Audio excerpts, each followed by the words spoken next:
As we prepare for the start of Shavuot this evening, I wanted to share a beautiful meditation on the counting that we have been doing for these 50 days since the second night of Passover until the start of Shavuot.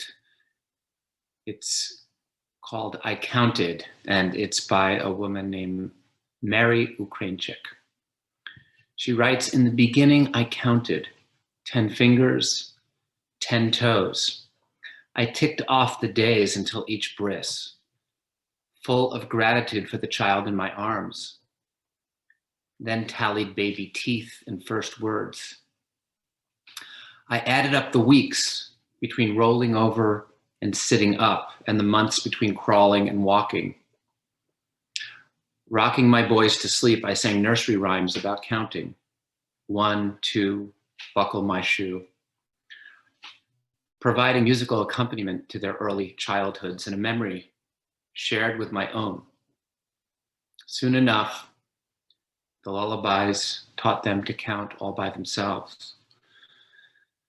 Before I knew it, the little achievements began to get lost in the harried shuffle. Time passes swiftly, and I can hardly reckon with any measure now but years. The boys race towards bigger finish lines that root me here in the world, while my spirit hovers slightly above, watching in disbelief, astounded that we have already arrived to this day. On Shavuot too, we transcend the material world for a fleeting moment to relive with awe and wonder the giving of the Torah. But we reach the foot of Mount Sinai only by tracking the distance between two milestones in our development as the children of Israel. From the beginning, we count 9 months for a baby to arrive in the world, 49 days of the Omer, or the 7 weeks from which Shavuot, meaning weeks, takes its name.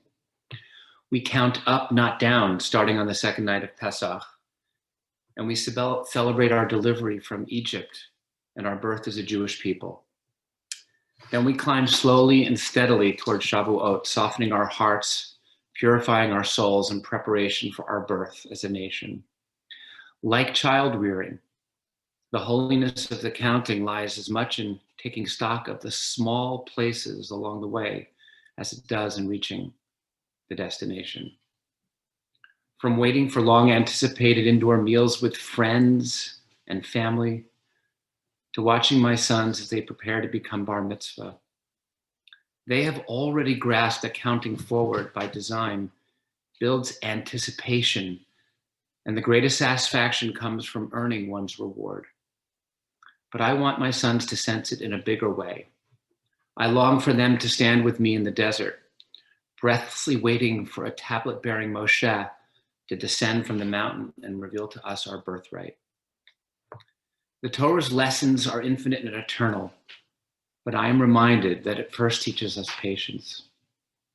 God did just not hand it to us on the other side of the sea as soon as we left Egypt, but instead we had to find our way down a carefully choreographed path until the moment when God decided we were ready. Only then, after we had agreed to all the terms without even knowing what they were, did we stand trembling together, generations past and future, as God revealed the splendor of God's presence in the form of Torah. Among Shavuot's several definitions is the theme of the time of the giving of the Torah, not the time when the Jewish people embraced it. It is a precious gift, I tell my sons, but we cannot place it high up on the shelf beyond our reach. We receive the Torah only when we study its language and appreciate its hidden message, incorporate its values into our daily lives.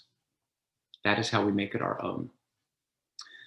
Though we count the Omer for a fixed period of time, we don't know the length of our stay in the world or the tally of the years with which we'll be blessed to watch our children grow, or the number of milestones that we will witness.